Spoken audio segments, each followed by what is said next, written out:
Okay, so we can begin. Tonight's topic is about Atmada and Mesirut.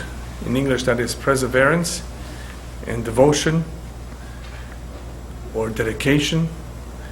B'ezrat Hashem, we have one more topic until we finish the series, that is next week. Next week's topic will be about Midat HaZehirut, about caution, which is very appropriate for right before Rosh Hashanah and Yom Kippur, a very important midah, a very important characteristic. But so are the characteristics of tonight. Hatmada, meaning perseverance or constancy, or another word for it in Hebrew is ikviut, person who's constant, who's regular, and mesirut, which is devotion, which is also a very strong midah, devotion for a cause or for a person. As I usually do, I'm going to define them in a little bit easier English so that we can understand exactly what we're dealing with. Perseverance is being able to bear difficulties calmly and without complaint. That's one idea of perseverance. In other words, you're working hard towards a goal, and there are many challenges ahead, and you have to deal with them, and deal with them calmly. And it also means steady persistence in the course of action. One is persistent until he accomplishes what he set out to accomplish. That is perseverance. Koach hatmada. Devotion is a strong attachment or affection for a cause or a person marked by dedicated loyalty.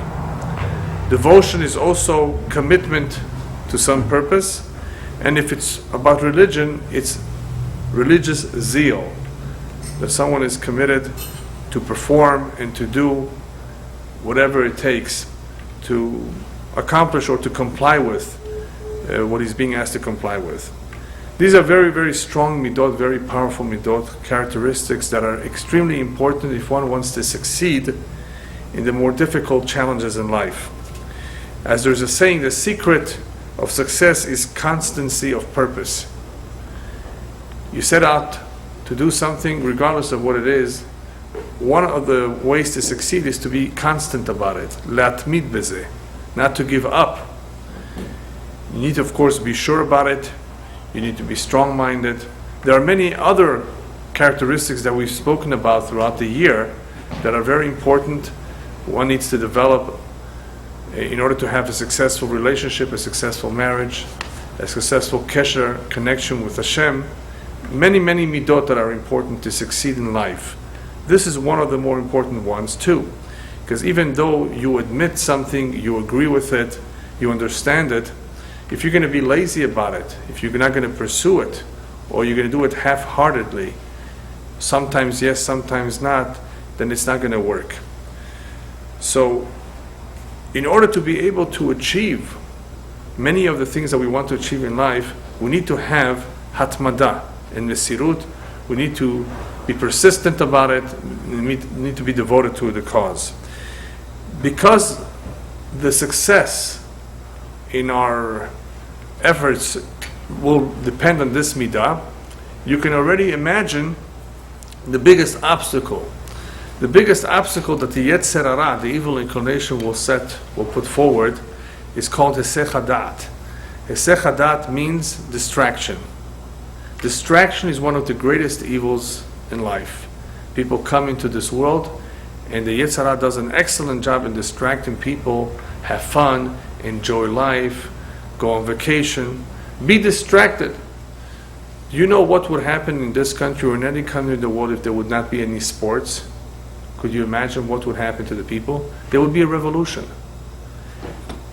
The people are being distracted of all their problems, the economy and everything, with all sorts of entertainment. The wrong type of occupation, of course. They're being entertained with all kinds of things to numb the mind. Right? Don't pay attention, forget about your troubles. Now, when those entertainments don't help, when they're not enough, what do you think people do to get distracted and numb? Drugs. What is the drug? There are all kinds of drugs. To forget about life, to forget about your troubles, to be distracted, to not focus on the purpose of what we're here for. Nobody wants to think about death, but it's where everybody's headed anyway. And if people understood that, they would prepare to die. People prepare themselves to live, That's very nice. You got to be healthy, you got to go to the doctor. So they focus on life. But people have to also focus and prepare themselves to what happens after life, to death. You got to prepare yourself for that too. And to prepare yourself properly, you have to be focused. And if it's something good and positive, the Yetzer Hara won't want you to focus on that. He wants you to focus on the things that he wants you to focus on, which are the wrong things. So how does he do that? He distracts you. He takes you away from reality. Escape reality and enjoy yourself and forget about everything else that is important. So if distraction is the greatest of all evils, then it is the power of focusing and concentration that are necessary for us to achieve whatever it is that we want to achieve. I've read many stories of many great and successful entrepreneurs, businessmen. Not just businessmen, all kinds of people who succeeded in life, in large ventures, and many of them attributed their success, in part at least, to their determination, to their persistence, to their perseverance. They didn't give up, even though they had tremendous difficulties. One of them was Thomas Edison. Another one was Walt Disney, that you may have heard of, Disneyland. Another one was Hershey, Mr. Hershey, from the chocolate company. These people started off with nothing. All kinds of people you can never imagine how they built themselves up. Now we know that there's something called mazal. We know, we're aware of that. We're familiar with something called mazal. They are not. Even though everything is min hashamayim, everything is dictated from above, and everything is controlled for the most part by mazal, nevertheless, you have to get there somehow. Unless you inherited $10 million and you didn't do anything for it, that's an exception. Otherwise, most people have to do something. That's called the ishtadlut, the effort that we put into something. We get up in the morning and we go to work. We go meet people. We go do something, and hopefully we will succeed in whatever it is that we're trying to accomplish. So there's an effort required in the ishtadlut. This ishtadlut, this effort, if it's done persistently without giving up, has a better chance than not. In other words, than not doing it. In other words, if people would just easily give up, they may never have realized what they could have accomplished had they just been patient and tried again until they would have gotten what they wanted to. Obviously, we have faith, we have emunah and bitachon b'Hashem that if something is not meant for us, then it will go away. Some people try very, very hard at something. They have to realize that at a certain point, it may be indicative. This is not for you. Whether this is a shidduch, you're going out with a girl, you're going out with a boy, right? Or you're going for an interview, for a job. You try, it just doesn't work out. Maybe this is not for you. Maybe this is not meant for you. Don't cry about it. Don't complain about it. Go elsewhere. If you're very, very convinced somehow that this is something that you want to do in life, this is a job, this is a profession, this is something that you want to accomplish, and you're very determined, then stick with it, of course. Stick with it. And B'ezrat Hashem, Hashem will help. But there are times when a person has to say, enough is enough. Perhaps I should try something else. And we're going to talk about that flexibility that is sometimes necessary in life too. Sometimes flexibility is necessary.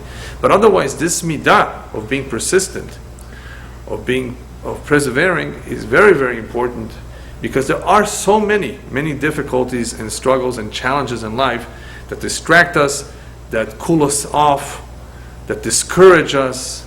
And it's chaval to allow these things. It would be a shame for these things, for things that are so silly sometimes, to cool us off from something that we really believe in, something that is really, really good and positive. Don't be cooled off so easily. Don't be discouraged. So in order for us not to be discouraged, we need to stay focused. You're climbing up a mountain. It's a very dangerous sport, mountain climbing, especially if you're going on a very steep slope. You know what you need in order to get to the top? You need, first of all, the desire, the interest to get to the top. Number 2, you need to be patient. And number 3, you better stay focused. If you don't stay focused, chaz v'shalom, you can fall off. So we're climbing a mountain. Life is a journey, much more than a destination. It's a journey. And hopefully we want to get somewhere. We want to accomplish a lot. We want to have a successful marriage. That's part of a very important part of life. We want to raise a good family. That's at least the Jewish way of life, the Jewish perspective. Money is not one of them. That's called the American dream. The American dream is to have a house and a dog. Right? That's not the Jewish dream. The Jewish dream is to have a beautiful family, right? To be able to develop a strong connection with one's spouse, because when the husband and wife have a very strong connection, then their marriage is not only blessed, the children, B'ezrat Hashem, growing up in such a home have a better chance now to bring about a life of their own that will also be full of happiness and satisfaction. So we have tremendous responsibilities. The Jewish people have tremendous responsibilities when we live our lives as singles or as married couples, in what we undertake, in what we do, being an example for others to follow, our commitment to Hashem in our mitzvot. There's so many things that goes on in the Jewish life which is so different than a non-Jew's life, and we can't afford not to stay focused. If you don't stay focused and you are distracted by everything else, then it's very difficult to get to our destination. But there are distractions, and one of them is having to pay the bills. What can we do? We have to pay bills, so we have to work, and sometimes work hard. But if we remind ourselves that that's not the ikar, that's not the most important thing in life, there are other things that are much more important than that, then hopefully we'll stay focused on what's important. Thomas Edison used to say, he was a great genius. He was talented, he was a great inventor. He took out many patents on many of his inventions and discoveries that he made. Not all of them have been put to use. Most of you possibly remember only one, the light bulb. But he Baruch Hashem, I mean, he was a gift from Hashem. You know, he accomplished a lot, he contributed a lot. And he said as follows: genius is 1%, and 99% is perspiration. Did you get what I just said? Genius is just 1% of the success of what he did. The genius is just 1% inspiration, and 99% is perspiration. So you have the inspiration, his genius, 1%, but 99% was perspiration, working hard to make sure it happens. So he has this inspiration, he has this creative idea, but putting it to work and accomplishing it is 99% of the job. And that's how it is with anything in life. It requires, sometimes at least, it requires a tremendous amount of work. We have the right ideas, but we need to apply them. There's a pasuk in Mishlei that says as follows: Notzer te'ena yochal pirya, v'shomer adonav yechubad. You're growing a fig tree. A fig tree is a fruit. A tree bears fruit a little bit at a time. Do not all become ripe at the same time. So you have to watch out for the figs that become ripe, take care of them, watch out for them, and pick them at the right time. Otherwise, after a while, if you leave them too long, it's no good. They can be eaten by the birds, they can be eaten by the squirrels, they can just rot and not be as tasty. So notzer te'ena, whoever watches out for his fig tree, yochal pirya, in the end he will eat from the tree. In other words, if you're patient and you do your job, you look after it, you invest in it, then you will be able to enjoy and reap the fruit of it.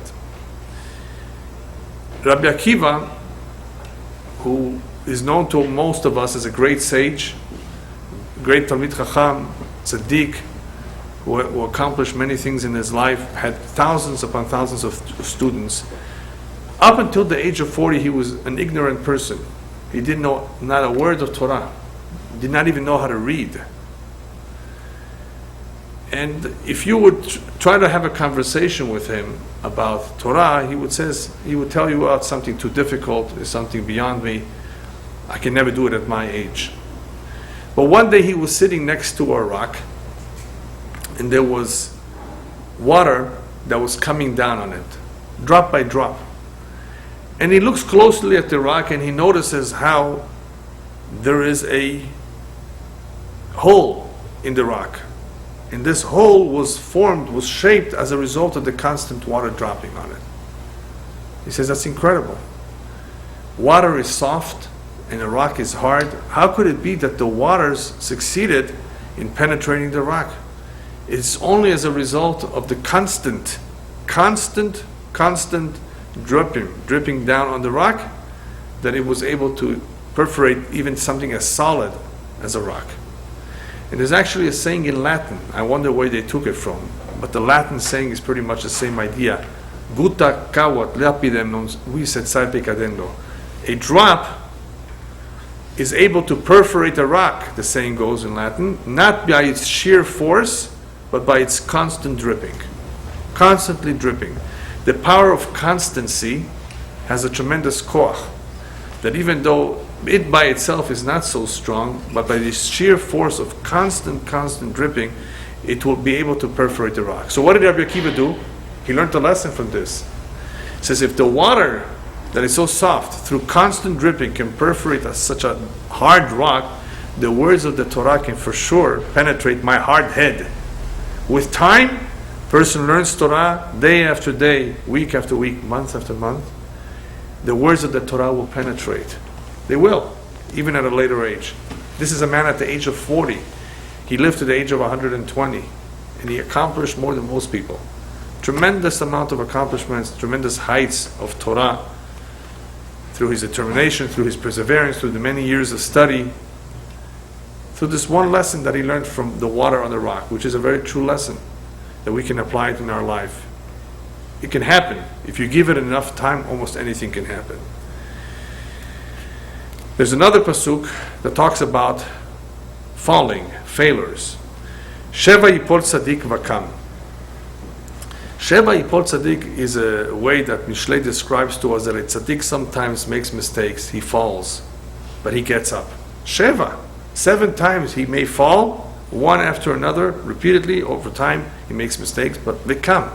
He doesn't give up because of that. He gets up and tries again until he gets it right. Have you ever seen a little child giving up from walking, even though in the beginning he falls? Right?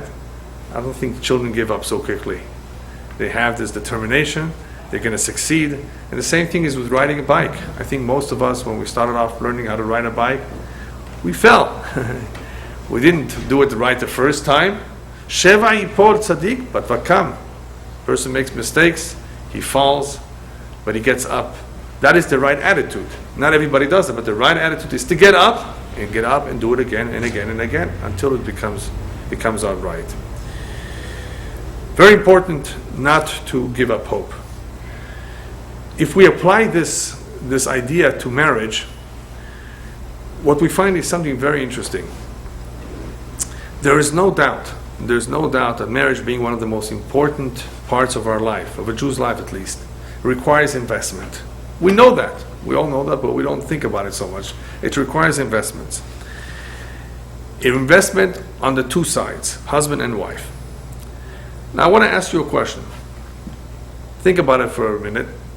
Let's say one of them, the husband or the wife, is the one that's doing all the investment. The other one is not cooperating. The other one is not interested. The other one just is not excited. For whatever reason, lazy, just doesn't want to do it. Should the other one who has been doing his utmost continue to do his utmost? Or should he just say, you know what, forget it. It's a lost case. And by the way, we never know if it's a lost case, but this one may be a lost case. What should he do about it? Should he just continue being so giving and so kind and investing in his marriage despite all the assurances that he has that this is a lost case? And again, I'm not saying that there's ever a lost case. Don't get me wrong. Don't ever give up. There's no such thing as a lost case. But let's say you just assume that based on the facts, right? It's been like that for the last 35 years. What could already change? What could already be better? What should you do? What do you say? Should he just continue to give it his best, to do more and more and more and more and more, even though he doesn't see any change, any desire, any interest on the other side? Should she try to make any effort when she doesn't see that the husband, the man, is cooperating, making any changes? Is it worth investing and giving your most, your kohot, your strength, your energy to it? What are you going to get from it? You're not getting anything from it, supposedly. No, it's not being reciprocated. You're just doing everything. You're the one that's doing everything. So what do you say? Why should you or why should you not continue to do it? Anybody want to suggest? Why should you continue? But why? What are you going to get from it? He succeeded after 40, so I mean, persistent. So you're hopeful. You have hope. That's very, very nice. What if somebody has no hope? You're right. You should be hopeful. But let's say you have no hope. It's the value of your goal. How important that goal is to you or to your partner. If that goal is worth continuing being persistent on, then you fight further for it. If it's not that pivotal of a role, then... No, the goal is to have a good relationship.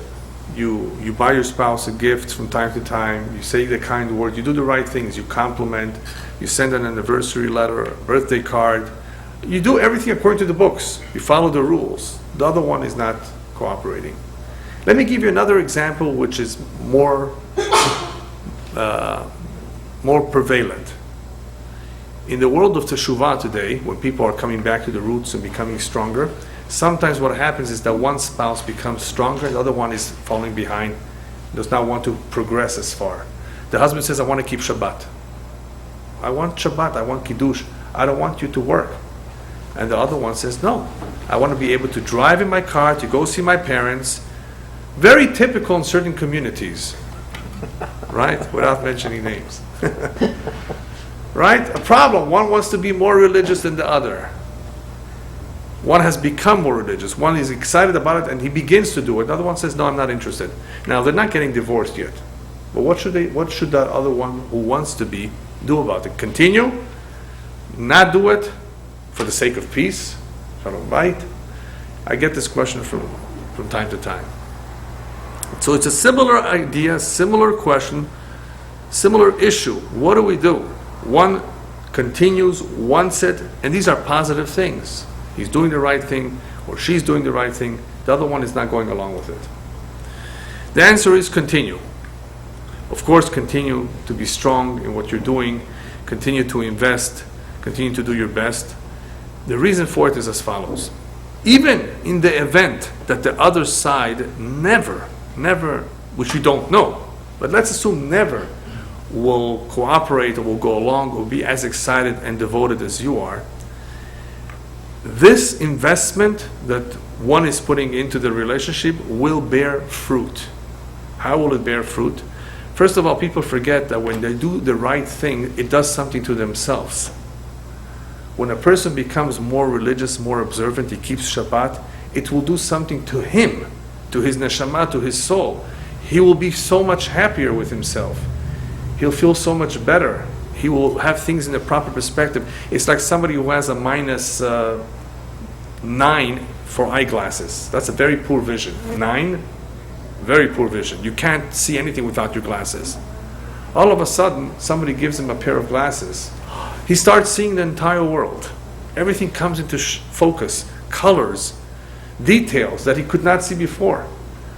When a Jew begins to observe Shabbat, kosher, and he has a Jewish lifestyle, which is so different than the non-Jewish world, the whole life takes on a different perspective. Marriage is all of a sudden something more than just sharing the same bedroom. Marriage is not only about passion anymore. Marriage is not only about living together. All of a sudden, everything becomes so different and so focused. Yes? But what if the other person becomes anti-religious? So you're trying to invest in a relationship and you're becoming more, right? And they're becoming well, obviously, if the other person is going to oppose you and he's going to fight you, then you're going to have to make a decision, and you may have to end up getting a divorce. So what's the decision? No, you may have to. You may not have a choice. If a woman does not want to go to the mikveh, for example, a man cannot live with her. He cannot go against the Torah and live with a woman who's not going to the mikveh. Unless he wants to live with her without being with her.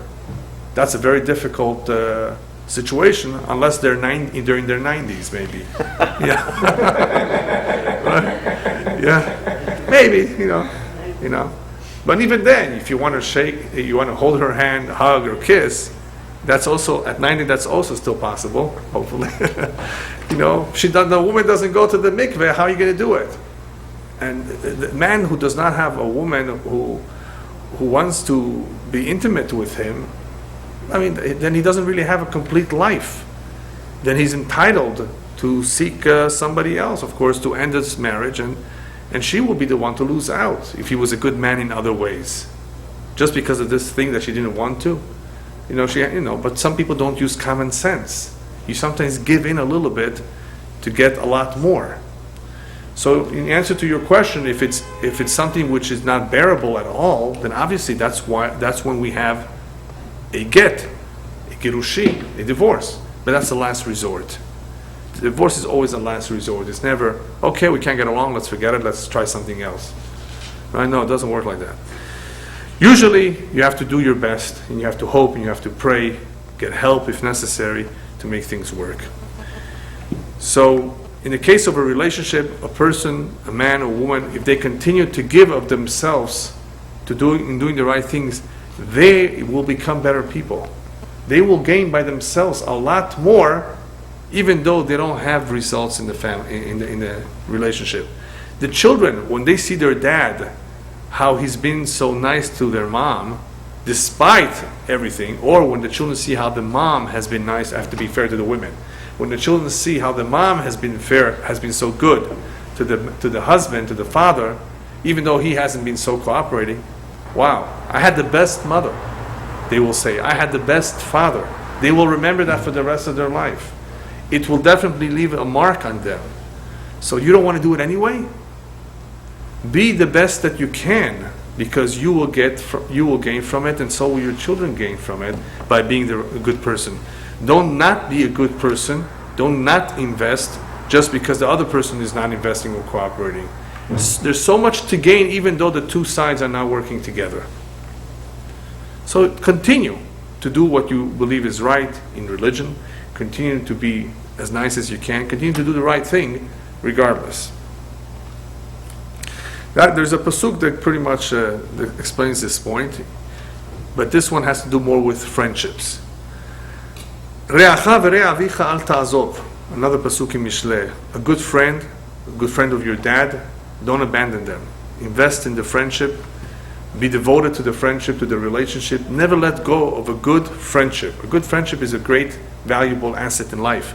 Most people in the world do not have this asset called a true, trustworthy friend that they can rely on and trust at all times.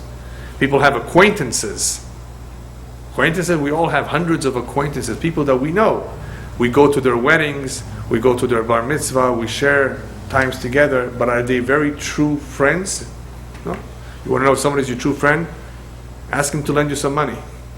Yeah, when it comes to money, people sometimes reveal their true colors.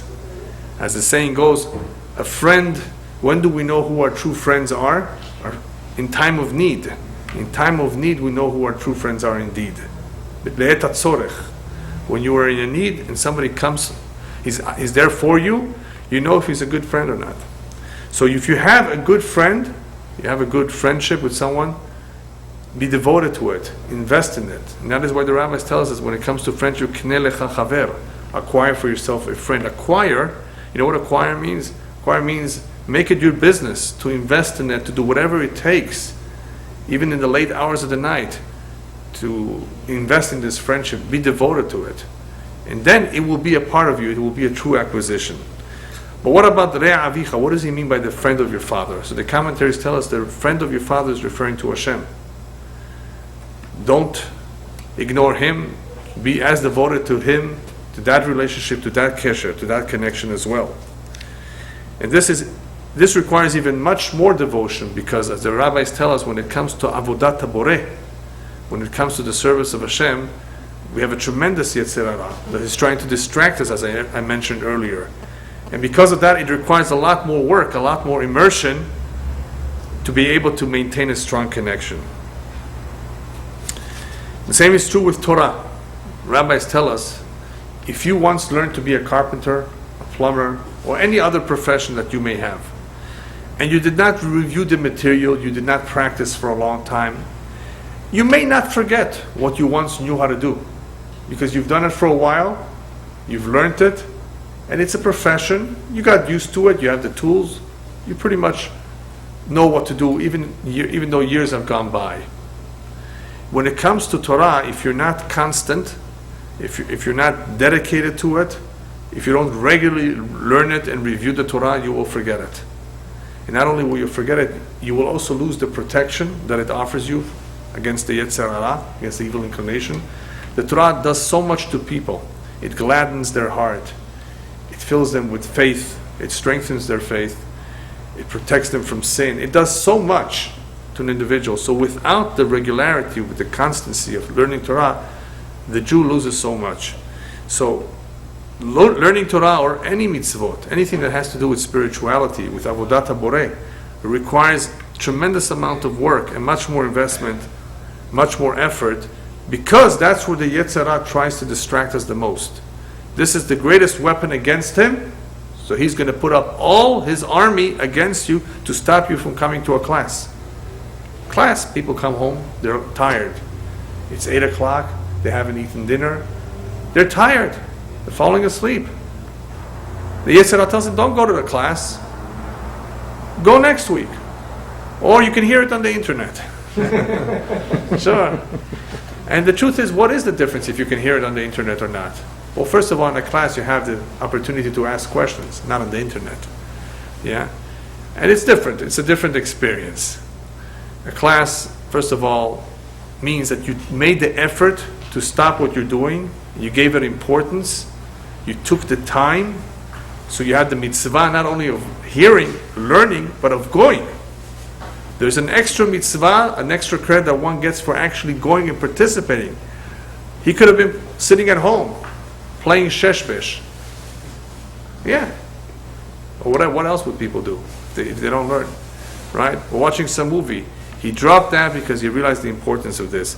So when it comes to Torah, when it comes to mitzvot, it requires a tremendous amount of focus, tremendous amount of effort, so that we stay regular, that we stay constant with it.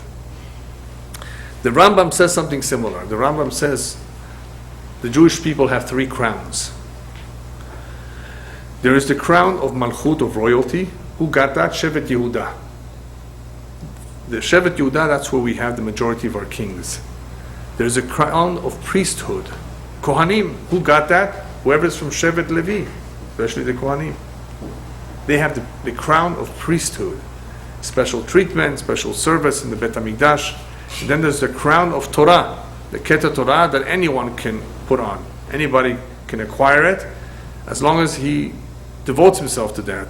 And in order to acquire it, you need tremendous amount of devotion. As the Rambam says, Lo yasiach dato ledvarim betelim. You have to be careful not to waste your time in nonsense, in dvarim betelim, in all sorts of vanities.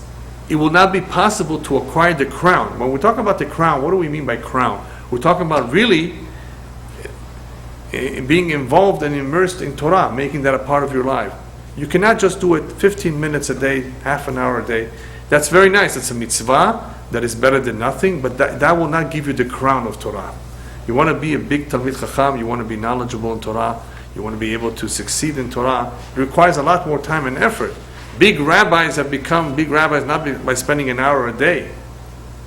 Right? They've done so by spending a lot more time. You want to learn a language right now. You want to acquire the crown of Mandarin Chinese. And it's not a real crown, but just to use an example. You want to learn Mandarin Chinese. Now, Chinese is not an easy language to learn. Okay? There are many languages that are a lot easier than Chinese. But you can learn Chinese. Anybody here can learn Chinese. But you know how much time it will take you? It will take you anywhere between 2 to 3 years to become proficient in the language. On condition that you put effort every day, that you have a good discipline, that you pretty much learn what you need to learn in the right order, you increase your vocabulary, you learn the right accents, you begin to learn the grammar, and eventually if you want to learn how to read, that may take you 100 years. Because to read, not even the Chinese know how to read the entire, all the alphabet. It takes them years to learn. But anyway, you can get by with learning 5,000 letters or 5,000 pictograms. But anyway, let's say you don't know how to read. Even to speak takes a long time, but it requires discipline, it requires persistence, it requires immersion. And the best type of immersion for learning a language, a foreign language, is actually to go to the country and live there for a couple of years, where you don't hear any English, just Except Chinese. Huh? Except Israel. Why? Everybody speaks English. Yeah. You have to go anywhere, where they speak the language. Another possibility, if you can't go to the country, is to have videos, right, with headphones, and you hear them, see them, how they talk, you repeat them, and in 2-3 years, you may be able to speak Chinese. Yeah, but you have to go there regularly, every single day. You're right, exactly. Yeah. Now the problem with going to Chinatown, you don't know about this. Let me tell you about Chinatown.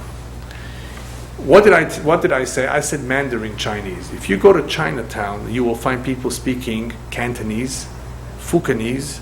There are various dialects of Chinese, and you will not have an easy time learning Mandarin. They were funny. They told me I come to America and speak better English. Yeah. The only thing I learn is just Spanish. Yeah, exactly. Yeah. So if you want to acquire a new language, even if it's a difficult language, as much as immersion as possible will guarantee better results. It will take time, but so what? You've got the time. You want to do it. It's important to you. So a person who wants to acquire the crown of Torah, you cannot afford to waste your time in all the shtuyot, and all the dvarim betelim, all the nonsense in life, because that will take away the time that you need for this. There's an interesting midrash that says that Yeshua, you know who Yeshua was? Yeshua was the next one in command after Moshe Rabbeinu. He's our second leader. Leader of Am Yisrael is the one that brings Am Yisrael into Eretz Yisrael, leading them from the deserts into the land of Israel, conquering the land for them. Why was Yeshua zochet to this? Not the children of Moshe himself. The children of Moshe should have been the next one in line. The Midrash says Yeshua was a matmid. He was constant in his shirut, in his service of Moshe Rabbeinu, more than his own children, the children of Moshe. So Yeshua biglal she'itmid, matmid, he was constant, he was devoted. He was the most devoted of all in serving Moshe Rabbeinu, his teacher, his master. Hashem says he's the right man. He's the one that deserves it. Besides being qualified in other ways, he deserved it. He had the schul because he was the most devoted, he was the most constant in his service of Moshe. When it comes to character and personality, we've been covering many midot. Baruch Hashem, we've covered already 34 midot. Tonight is number 35, and next week is number 36. Besides the introduction, we've covered quite a few midot, characteristics. So we spoke about the importance of refining one's character. A great deal of our life, of a Jew's life, actually involves avodah al hamidot, working on oneself. And that is a very challenging task. If we ever succeed on refining one characteristic, that is a big success, a big atzlacha for us, if we ever do so. And everyone, according to his nature, is born with certain strengths and weaknesses. Certain midot that require work. Nobody's perfect. If you would be perfect, you wouldn't be here. You'd be amongst the angels. Anyone that is alive and breathing right here needs to work on something. We all need to work on something. And according to our tradition, actually, a true soulmate situation, husband and wife, are brought together most of the time in order for each one to complement the other. What one has, the other one is lacking. What the other one has, the other one is lacking. And you don't always know that right away when you meet them. Over the time, over years, you can see, wow, he is so calm and she's so nervous. Perfect. The calm is supposed to calm the nervous one. Now, the calm man may become nervous because of the nervous person eventually. If the nervous person is so overpowering and the calm man doesn't know how to deal with the nervousness, then it could be tough. But Hashem put them there for a reason. And it could be all sorts of other characteristics too. That one is there for the other. If they realize that, it's perfect. If they're willing to live with that, it's great. That what happens sometimes is that people are different and they think that because of these differences, they're not meant for each other. That's not true. Now, sometimes the differences are so severe and extreme that it's really hard to reconcile between the two of them. One is a big spender and the other one is stingy. Chasis. Yeah. that's no good. The extreme opposites, a big spender, regardless of who it is. We're not taking sides now. And the other one is stingy, a miser. You know what the difference between a miser and a stingy person is? A stingy person is stingy for others. For himself, he spends. A miser, he doesn't even spend on himself. Even though he has $25 million, he doesn't spend on himself. It's a sickness. But there are people like that. So it's one thing if he was single by himself, Azrak Usover, then only he suffers. Or people who are poor, he doesn't help them. But what if he's married to a woman who wants to spend? I mean, she's going to have a miserable time. These are opposites that don't attract. But opposites that attract, what we mean by that is opposites that complement each other. There are some opposite characteristics that actually are in need of each other. But as long as they know that, then they won't feel so bad that they're different. Their differences are there. Your spouse is so-and-so, therefore, guess what? Have pity on her, because you are there to help her with that. You married her, or you married him, guess what? Don't criticize the weakness. Perhaps you are there to help him or her with that weakness. We all sometimes forget that. We feel bad, we're very negative, we criticize very quickly, very easily. How come you do that? How come you do that? Well, guess what? If that's the way I am, maybe help me. Maybe show me how. Maybe I don't know. It's not as easy for me as it is for you. People don't have that approach, but that's the correct approach. Working on midot, that's what working on midot is all about. So working on midot and avodat Hashem requires hatmada. This is something that we all agree, or hopefully agree that it's important, but we forget that it requires hatmada. You have to be constant about it. And the Baal Tanya, the first Lubavitcher Rebbe Zecher Tzaddik Levracha, he wrote a very important book called Tanya. But it's a little bit about Chassidut and Kabbalah with a lot of important principles in our emunah, in our faith. And he says, do you know what hatmada will do for you? Being constant, being devoted to a particular task, a particular mitzvah, it will acquire for you a teva sheni, a second nature. As we say, habits that are formed become second nature. He says, by being constantly doing something, you will acquire a teva sheni, which means even though by nature you're not such a matmid, you're not so regular and constant and devoted and strong and persistent, but because you've trained yourself, you've taken upon yourself, you've committed yourself to be constant, to do something regularly, that will help you, at least as a teva sheni, as a second nature, to become a matmid. So in working on our midot, even though we cannot eradicate completely our weaknesses, they're there to stay. We're born like that, but we can develop habits, second natures, that will cover up or help us deal with ourselves, deal with our weaknesses. And there is a commentary called the Yavitz. The Yavitz says that when it comes to Avodat Hashem, Yirat Shamayim, the fear of heaven, more than anything else, it requires Esek HaTorah. Yirat Hashem requires the most avodah, the most immersion, the most devotion, the most time and effort, because these are the more difficult ones of all. Even though working on one's nature is not easy, but you don't work on your nature every second of your life, every moment of the day.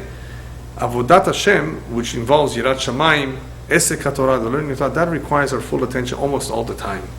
We have between the prayers in the morning, prayers in the evening. We have blessings that we make before we eat and after we eat. We have mezuzah. We have tzitzit. A Jew is surrounded with Avodat Hashem, with Yirat Shamayim, in his business. To be honest, to do things right according to the halakha. Once a week, Shabbat, holidays, eating kosher, the wife needing to go to the mikveh once a month, the children requiring the proper education.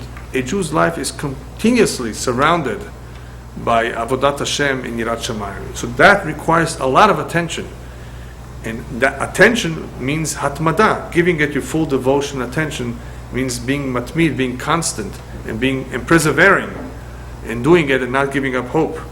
Even though it's tough, even though it's hard, you just don't seem to get it right the first time.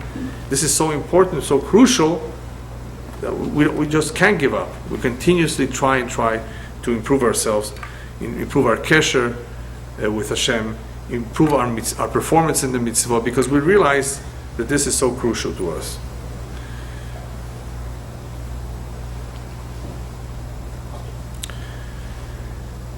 Mitzvot, in general, require tremendous yigi'ah. Yigi'ah means a lot of hard work. Mitzvot, some mitzvot are not easy. You know, in Europe, sometimes they couldn't get a hold of a lulav or a trog.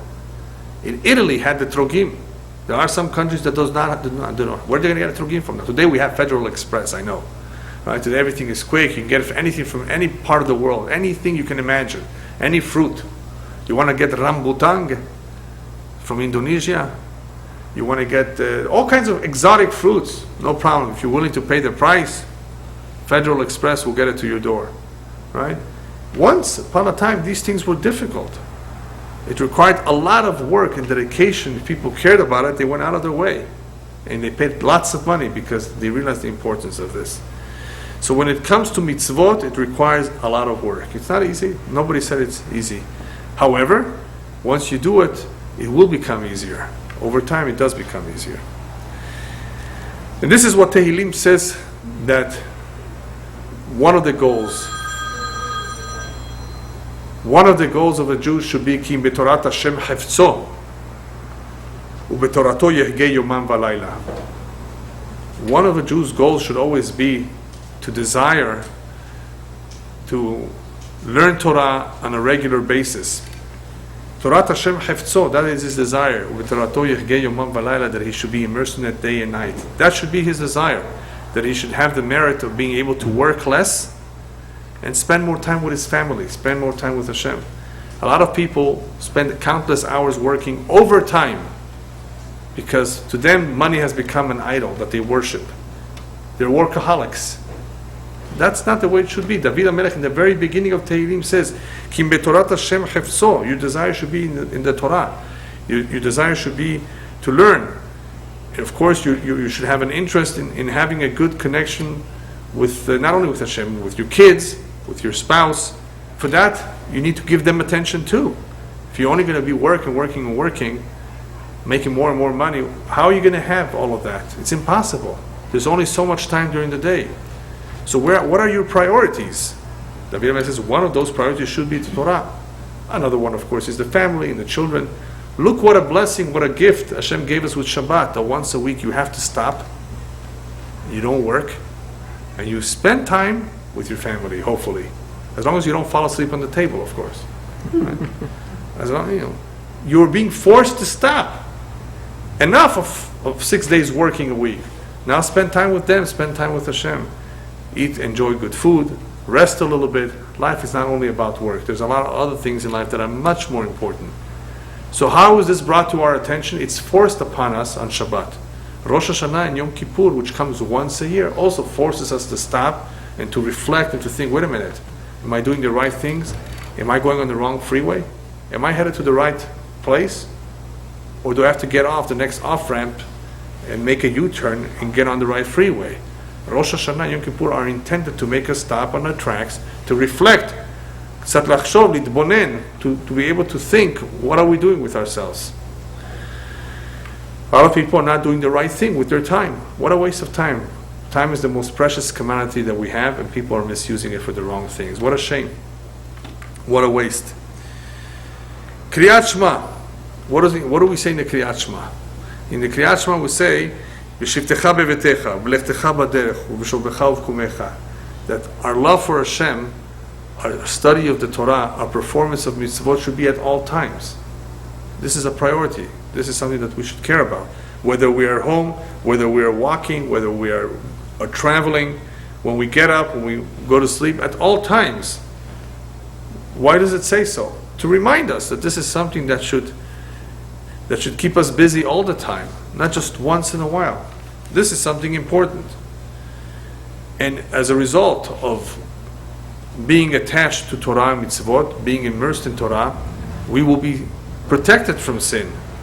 Rabbis tell us that one of the things that leads to sin is a batala, people who have nothing to do. Monotonous type of life. Very little they have nothing to do. So they start thinking about all kinds of things that are not good. Batala means not doing nothing. Always occupy yourself. Rabbis tell us, even if you have lots of money and you can afford 10 maids, always give your wife something to do. It's not going to be healthy for her to not do anything. There was once a woman who sent an article, a letter, to the newspaper seeking advice. She can't fall asleep at night because her husband snores. And she's asking for advice. What should she do? You know, he's a very kind man. He provides for her, gives her spending money. She starts describing how she has a maid. She, Baruch Hashem, is very happy. But she can't fall asleep because he snores. What does he advise? So the man wrote back to this woman, get rid of your maid, do the work yourself. You'll be so tired that you want to hear your husband snore. Do something, be occupied. It's healthy. It's not a good idea to be without any occupation. And a Jew, of course, has many things to be occupied with, mitzvot all the time, besides work.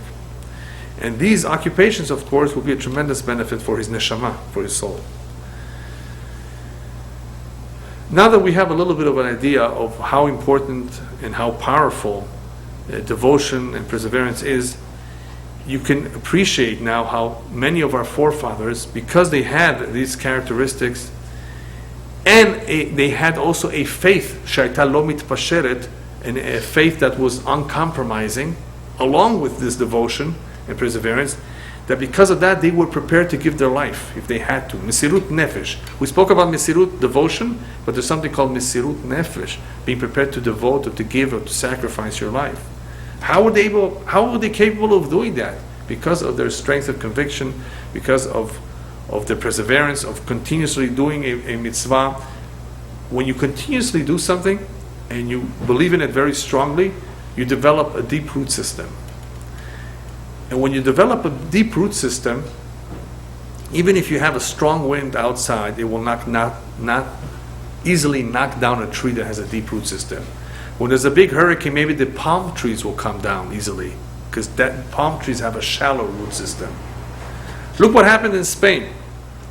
During the Inquisition in Spain, when Jews were being forced to convert or leave or be tortured and die, you had 4 types of Jews.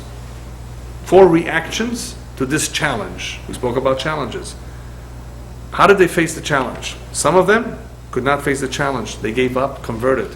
They had too much business in Spain. Others left right away and they did the right thing. While it was possible to leave, they left. Others gave their life. No way in the world will I give up my Shabbat. No way in the world will I give up anything Jewish. No way in the world will I convert. And they were killed at Kiddush Hashem. Then you had a 4th group. They wanted to have the cake and eat it too, like they say in English. They wore a big cross on the chest during the day, and they put on tefillin in the basement secretly in the morning. They were called the marranos. Marranos is slang for pigs. The Spanish called them that because they knew the truth about them. Eventually, many of them were caught and burnt at the stake. 4 reactions to a challenge. Different kinds of reactions. One of them reacted, well, actually 2 of them. One of them ran away, went, that was also good. But the other one, when they couldn't run away, they gave their life. How come the other ones couldn't give their life? How come the other ones just didn't pick themselves up and leave? Their root system was not as deep, it was shallow. And when the root system is shallow, all you need is a big flood, a big strong wind, a big challenge to knock you down. You can't deal with it, you can't hold off too long. A Jew whose emunah is an emunah shelo mitpasheret, it is uncompromising. I will never compromise. There are some Jews who compromise, like the Reform and Conservative. They make compromises. They want to adjust to be able to be more and more American, to assimilate and integrate to the society where they live in. They don't realize that these compromises are going to cost them their entire Jewishness, if not in their life, in their children's life. It's suicide for the Jewish nation to make a compromise. If one letter is missing in the Torah, we can't use it, we can't read from it. One letter is missing, but the rest is okay. No, it's pasul. It's no good because we don't compromise. You know where you compromise? At home. Yes, that's the place to compromise between husband and wife. There are places and there are times to compromise, but not in the Torah. You want to have a strong commitment, a strong connection to Hashem, you can't compromise. Basically, there's no compromises. And that is why these people were able to be so devoted and give their life for what they believed in. You have many stories in Judaic literature of heroism, of self-sacrifice. You have the story of Yehudit in Hanukkah, who pretty much was the only one who still had hope that Hashem will in some miraculous way come to help them. I'm not going to go through the whole story right now, but she on her own, this is a woman who was a heroic in what she did and in what she thought of doing, and how she did not give in, and how she gave encouragement to all the men around her who had given up hope. And she succeeded. And she succeeded in what she did, and tremendous miracle occurred as a result of her efforts. Self-sacrifice, devotion, emunah. You have Rabbi Elchanan Wasserman, Hashem Yinkum Damo, a great rabbi, one of the disciples of the Chafetz Chaim, who was killed by the Nazis. He was here in this country while World War II was already going on. He could have not gone back. He decided to go back to die together with his students and his community. He was willing to do that. And right before they marched to their final grave, he prepared the students. He gave them a speech, and he was calm. And he said, since we're going as sacrifices, make sure that your thoughts are pure and clean, so that the sacrifice should be pure. We're just like sacrifices. He prepared them for the mitzvah of Kiddush Hashem. How does he do that? Where does he take the strength and the courage to do that? Because of the strength of his emunah, shalom mitpasheret, no compromises, because of his devotion, because of his perseverance. In all kinds of situations, he was able to retain that stamina and that strength in the most difficult times. He didn't give in. He didn't break. He was strong, and he was able to strengthen and encourage others as well. There were many, many such stories of Jews who were so strong and able to give of themselves during difficult times. That's the koach of atmada, of being constant, of doing something even though it's difficult for you, and persevering. That is why when the Torah tells us about love of Hashem, it says, V'afta et Hashem Elokecha, v'chol levavecha, v'chol nafshecha, v'chol meodecha. When it comes to loving Hashem, you have to prove it in all areas of life. With all your heart, with all your spirit, with all your money. However, you're being challenged. Today we're not being challenged with our life, but we're being challenged perhaps in other ways, with our money, with our heart. Is your heart completely undivided? You give your undivided attention to this? Or is your heart scattered all over the place? You love this and you love that, and you love this and you love this.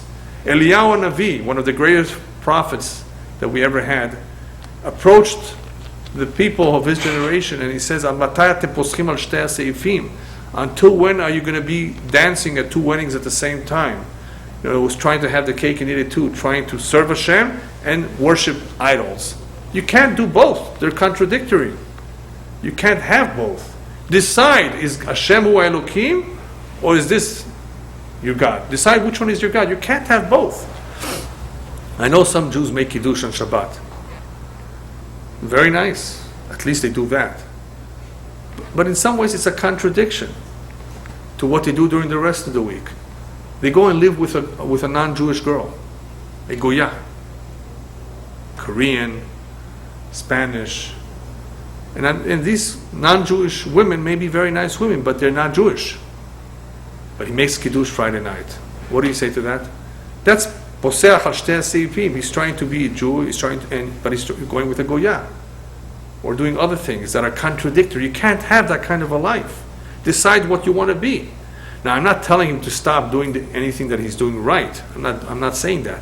Let him do whatever he can, of course. Let him put on tzitzit, let him keep Shabbat, whatever he can. But he should think for a moment, this is a contradiction. When you live with the Goya, you're taking a Sefer Torah and you're trampling on it. You're dropping it on the floor, trampling on it, spitting on it. Yeah, because you're going against what it says. Not to go with the Goya, not to have an intimate relationship with the Goya. You want to have a Goya as a partner, a Goy? You can be partners in business, maybe. You can be nice friends, but you can't have an intimate relationship. You can't marry them. Right? And this is just one example. You want to be a good Jew, then you have to do everything right. You can't just pick and choose, I want this and I want that. And if you do, it's a form of poseach al shtei seipim. It's an expression meant to that you're trying to dance on both weddings at the same time. You have two weddings at one. You cannot be in two places at the same time. Ifshar. You have to make a decision. What do you want? If you're Jewish, you're going to be Jewish all the way. If you're not Jewish, then, of course, do what you want. Chaz v'shalom. But otherwise, it's a contradiction.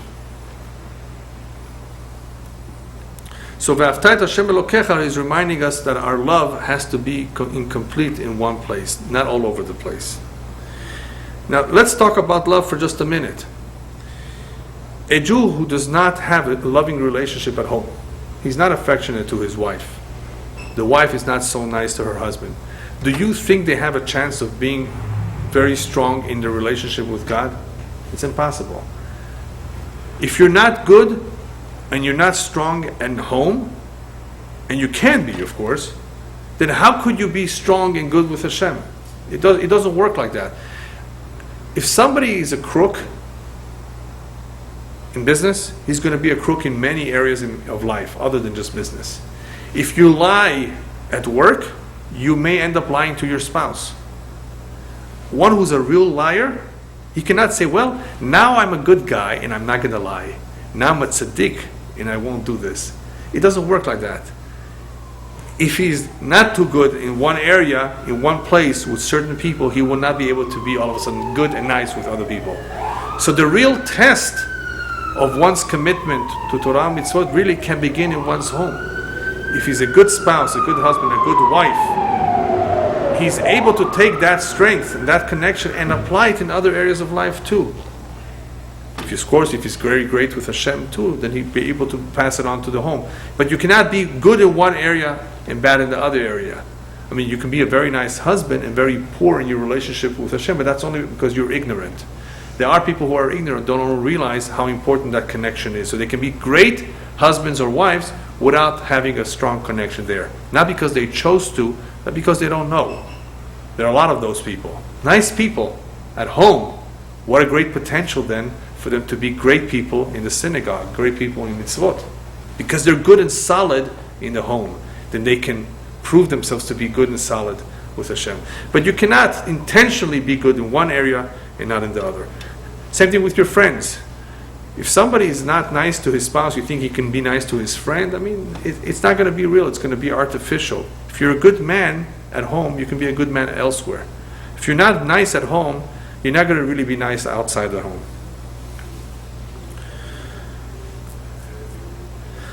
A negative type of constancy, a negative type of perseverance is one who's continuously determined to commit a certain sin, an avera. Umatmid ba'avera mesuyemet. He's always doing the wrong thing. Either he's speaking lashon hara, gossip, or he's eating non-kosher food, or he's being mechalel Shabbat. But he's doing it behatmada. That's a bad form of hatmada, of perseverance. What is his tikkun? What is a good way to get rid of it, to atone for that? So there's a very important piece of advice brought down in Sefer Haredim that says as follows: every Jew should choose for himself at least one mitzvah, one of the 613, that he should give it his utmost. Kol hakochot yashkia b'zeh. All of his energies he should put into one mitzvah and never give it up anytime during his life. That mitzvah then will be tremendously charged. It will be a tremendous zechut and merit for him, and it will possibly also atone for whatever else he did. Choose one. The Chafetz Chaim brings this advice at the end of his books, Shmirat HaLashon, telling us that this generation has a tremendous amount of work to do, Ben Adam Lechavero, between our fellow Jews, in order to strengthen our relationship with Hashem. We need to first strengthen our relationship with our fellow Jews. One way to do so is to be careful with what we say, what we speak, not to gossip, not to be negative of our brothers and sisters, to care about each and every one of them. So he brings this as an example. Choose one. What should we choose? He speaks about the importance of choosing to be careful with lashon hara, which is foul language, bad language, gossiping, slander, and the like. There are other things that we have to be careful of, but choose at least one. And this is a great piece of advice for anyone wanting to be a better person, strengthening his faith, to begin, of course, with not doing everything. Choose choose one thing at a time and be strong in that area. I just want to finish up with tips, as I always do. How can we improve our perseverance, our constancy, our devotion to a cause? What are some tips? First of all, we need to be aware that there are no shortcuts. People would like to know, is there any shortcut to learning Chinese? No, there are no shortcuts. There are, of course, tips on how to learn a language quickly, but you cannot learn it overnight. It takes time. So be aware of this, that if you want to do something good, you want to strengthen a particular midah, there are no shortcuts. You got to do it steadily, and it may take some time. Tip number 2, be careful with laziness. Those people who have a problem with laziness are not going to accomplish too much in their life. They push off things, they postpone it, delay it, don't care about it so much, and it loses. If you lose the momentum, it's chaval. Be very careful with being lazy about something that you're already convinced is the right thing for you to do. Number 3, don't give up because of slow or lack of progress. Even though there's not that much progress, the spouse is not cooperating, you're not accomplishing as much as you wished you could, don't give up because of that. Sometimes things take time. Be flexible and willing to change. Sometimes your plan is not exactly 100% right. You may have to make adjustments. So be flexible and willing to change. You may need to change your schedule to accommodate your wife. You may need to change your schedule to accommodate your husband. So what? If this is what it will take, be a little bit of flexible. Don't wait till everything is just right. It will never be perfect. I once met an Israeli who came to this country, and I talked to him about the importance of Shabbat, marriage, and starting out his life on the right foot. So he says, I just finished the army. I first want to go travel all over the world, India, South America. After that, I want to come to this country to make some money. After that, I want to build a nice home. And after that, I'll begin to keep, Shabbat and the like, get married and so forth. He doesn't realize that by the time he makes all these turns, he will be balding, and nobody will want to marry him. It'll be much more difficult for him to keep the mitzvah at that age, that stage. You can't push these things off. If it's really important, if it's really, you're convinced that this is the right, you can't say, let me wait for the perfect time when things are just right. Kshani kvar mesudar, as we say it in Hebrew, I have the money, I have the house, everything is just, first of all, you may never get there. Some people make plans, but they never get there. You can't wait, therefore, till everything is just right. It will never be perfect. So you're going to push it up because of that. Be careful. Define a purpose. When you define something, this is what I want to do, it will drive your motivation. If you're not motivated, you're not going to do it. So therefore, define it. Tagdir et zeh. This is what I want. This is what I want. This will give you more motivation. Okay, this is what I want. What do I need to do to get there? Be hopeful. And trust in Hashem. Don't lose your hope. Baruch Hashem, Hashem is with us. Hashem mashgiach aleinu. He's directing us. So be hopeful. Pray to Him. Clarify your goals. It has to be clear to you. If something is unclear, you have questions, go to someone and seek help in clarifying how to do the best job. Marriage is a goal. Marriage is not just a fact. Marriage is not just a mitziut, something that just comes about. It's a goal. It's of being together, having children together. It's a tremendous goal, a very important goal. So clarify it. Some people do not have clarity what marriage really is. It has to be completely clear to you. This is the one I want to be with for the rest of my life, and I will do whatever it takes to make it happen. Clarify. Don't fear mistakes is a very important tip too. We all make mistakes. Correct them. Don't be afraid of them.